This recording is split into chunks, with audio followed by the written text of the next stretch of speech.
What's up guys, this is your boy Buff back with another one. Today I'm doing a review of the Asus ROG Flow Z13 2025 model, and at the end of this review I'll tell you how you can get the 395 version in Europe without breaking the bank. I'll quickly run through the input, output and specs of this device next, and I've got 6 different gameplay footages to showcase just how powerful this device actually is. So let's get into it. Now this is a Windows device and it comes with Windows 11 Home. It's rocking an APU and not a dedicated GPU and CPU that you will see on other devices like laptops and desktops. This processor is called AMD Ryzen AI Max Plus 395 and its base clock is 3 GHz and its boost clock is 5.1 GHz, 16 cores, 32 threads, and it has the 8060 iGPU.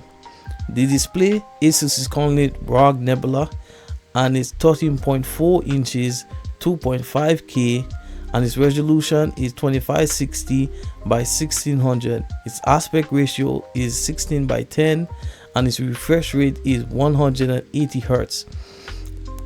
Now this device that I'm reviewing right now is a 32 gigs, but you can get it all the way up to 120 gigs, and all of them is LPDDR5 running at 8000 megahertz. Now the storage is kind of disappointing, only 1 terabyte, and it's a 2230 SSD. Now on the left side of this device, it has 2 USB-C type ports, 1 HDMI port, and 1 port for its proprietary charging cable. At the bottom of that you can see its micro SD slot and one of its speakers. At the front of this device we've got its front facing camera with its sensors, and on my device I've got a screen protector. Moving on to the right side of this device, we've got a full-blown USB port, a 3.5mm audio jack, its other speaker, the Asus button, the volume up and down button, and the power button.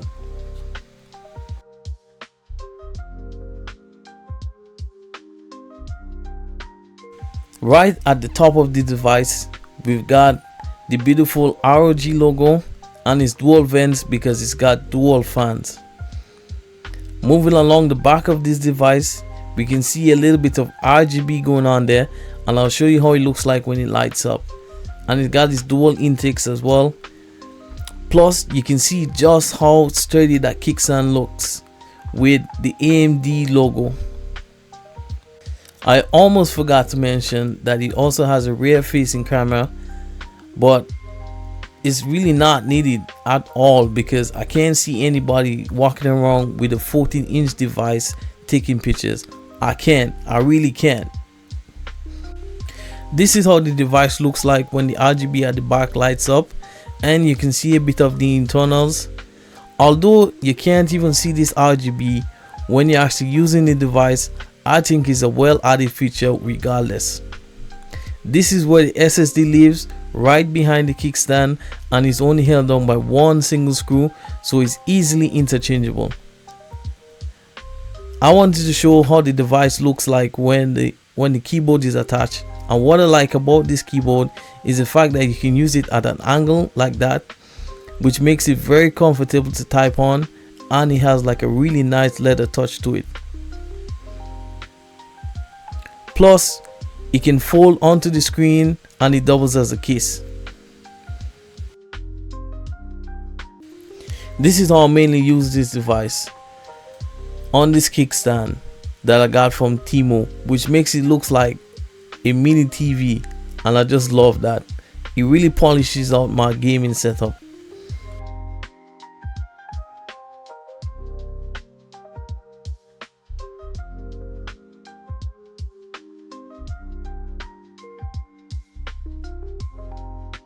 Moving on, I wanted to quickly run through Armory Create because in Armory Create you can change your power profiles, you can change your dynamic lighting, and you can also allocate memory. On the home page here is where you can select your power profiles. You can go all the way up to 80 watts in manual mode, but manual and turbo mode is unavailable unless your device is plugged in.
Now for the fun part of this video, I'll be showcasing some gameplay footage. All of these has been screen recorded and running at the native resolution of 2560 by 1600. The only thing that I have done is probably change the in-game resolution down to 1900 by 1200. However, anyway, we're starting off with The Last of Us Part 2, and I'm running it at the high preset native resolution.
We clear? Yeah. It's so much better than getting drunk and watching anime. What? Nothing.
I know it's dangerous, but I'm offering you good money here.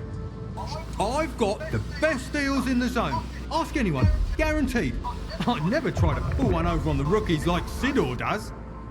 If anything... Avenging Angel at your disposal.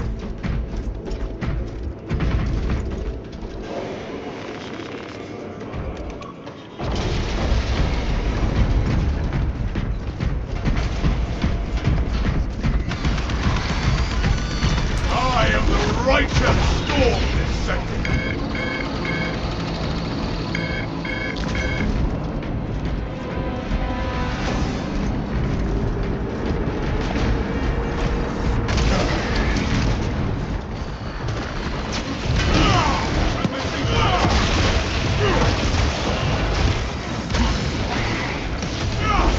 I'm airborne ready.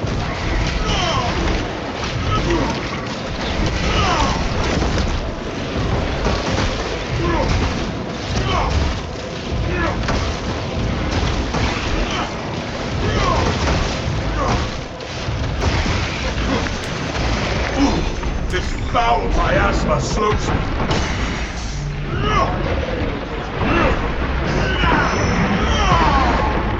Xenos' hunger is insatiable, but the Imperium is indomitable.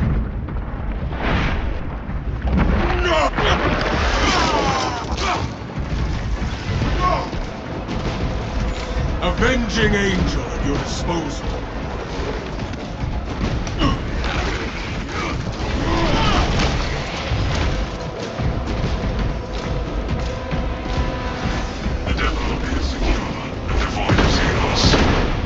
Activate the Quartermaster's console and wait for machine spirit. Instructed to load the implosive warhead onto the train and assist it when necessary.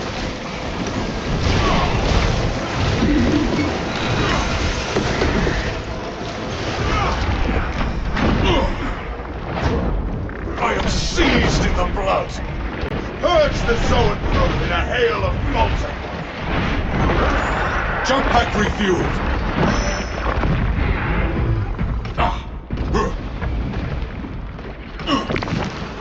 Sound for all wounds. be as an angel of death.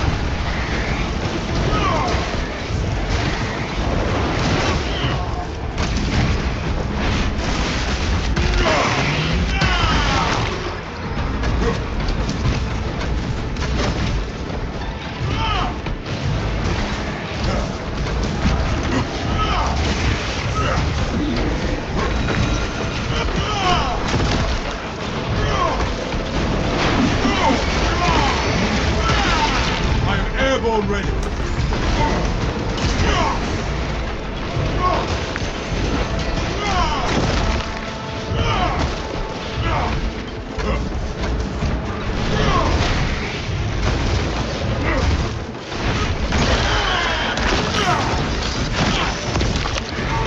The world this Xeno sought to conceal now conceals its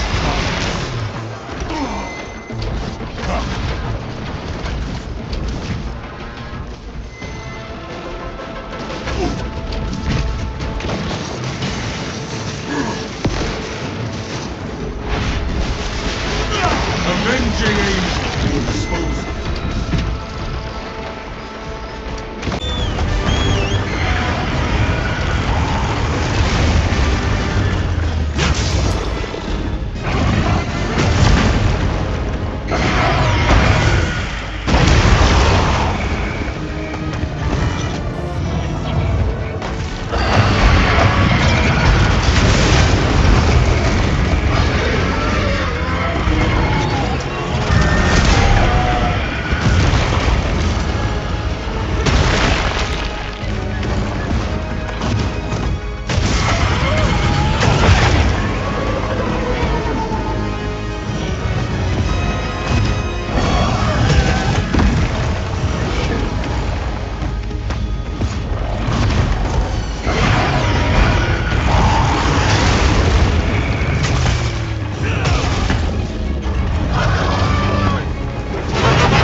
Something ignited.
Days of practice, 8 arms of mightiness.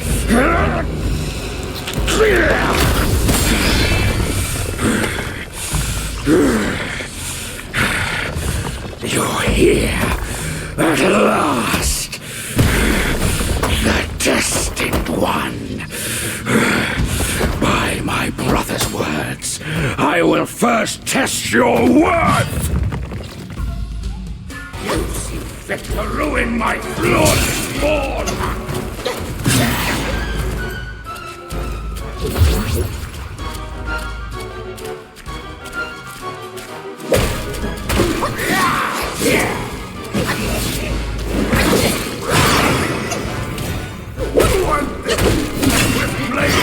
Speaks the loudest. This is invigorating. It don't own me anymore. You will not see me lose.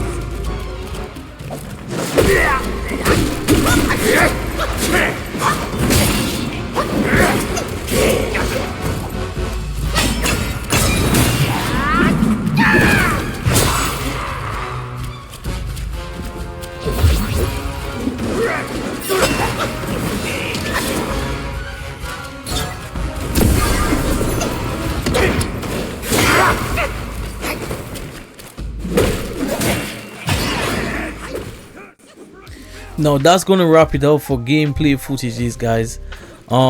As you can see, this device is a very powerful device, and I wanted to focus on some harder to run games just to showcase just how powerful it is. Of course, if I drop the screen resolution down a bit, I'm gonna be getting more FPS, but I'm happy with like 30 to 40 while running at high preset at the resolution that I'm running it at. Now I've had the Steam Deck, Legion Go, and the One X Player X1, and none of these devices come close to the power, the beauty, and the craftsmanship that this device actually brings. The only con of this device is the fact that it's over $2,000 and it has a 2230 SSD. I really don't understand why they did that when the previous version has a 2280. However, I don't think that Asus really knows who their target audience is for this device, because I believe a lot of people like myself are moving away from handheld because they want a better experience in that same compact package, and this device actually does that, and the price tag really doesn't do it any justification, especially when there are mini PCs coming out with the same chipset for under $1,000. If the price range of this device was around 16 to 1800, I believe it would have been very competitive in today's market. Anyway, lastly, I want to tell you how you can get the 395 version of this device anywhere in Europe for comparably the same price that it is now for the 390 version. All you have to do is sign up to this company named Stackery. Now when you sign up to them, they will give you a US address, and you can buy stuff within USA and then ship it to their warehouse, and then they'll ship it out to you anywhere in Europe. And that's how I got my 395 version. If you do that, you're going to be saving at least 400 quid, because if you buy it from Asus US partners like BH Photo or Newegg, they will be charging you 2300 quid instead of $2,300. So there's massive savings by doing this method, and I'll break it down for you. Now, because of the conversion rate, you're going to be paying 1,737 quid. Import tax and customs is going to come up to around 400 quid, and shipping costs can range anywhere between 110 to 130 quid, and that's going to bring you to a grand total of 2,267 quid. Now that is only 67 quid more than the price of the 390 version that they have right now, because I see that John Lewis actually has the 390 version for 2,200, which is just atrocious. It's horrendous, to be honest with you, and I feel like it's a total rip-off. And I know I should have made this video a long time ago so other people can actually get this device, this wonderful device, for this price. But anyway, I'm doing it now, so hopefully y'all watch this video and y'all get this method. Y'all actually do this method. Anyway, that has been it for me. This is Rasta Gaming. This is Buff. Catch me in the next one. Please bear with me a little bit. I know I stutter sometimes and whatnot, but you know, that's just the way I speak. Anyway, catch me in the next one. Bye. Peace out.